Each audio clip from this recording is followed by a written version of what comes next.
Hélène Corby, je me tourne vers vous. Si jamais il devait être battu, Erdogan, que se passerait-il et quel est le programme de son opposant?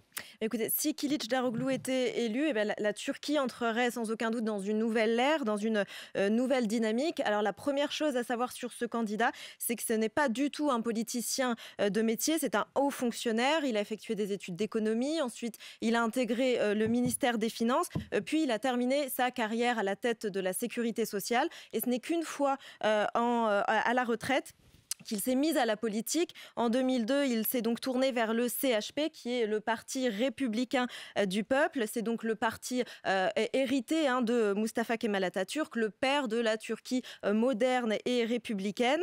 Et il a donc pris la tête du CHP en 2010. Alors Kemal Kılıçdaroğlu, c'est plutôt un homme de centre-gauche, de sensibilité social-démocrate. Il est âgé de 74 ans, il incarne la force tranquille et il est toujours à la recherche de compromis, ce qui lui a valu le surnom du Gandhi turc.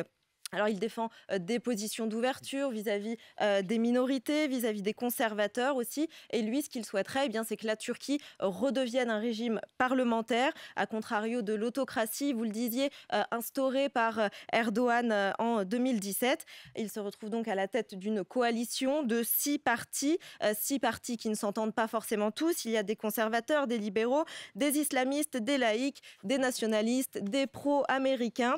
Des pro-européens, pardon, une coalition fragile donc, mais avec un seul et même objectif, faire tomber le président sortant.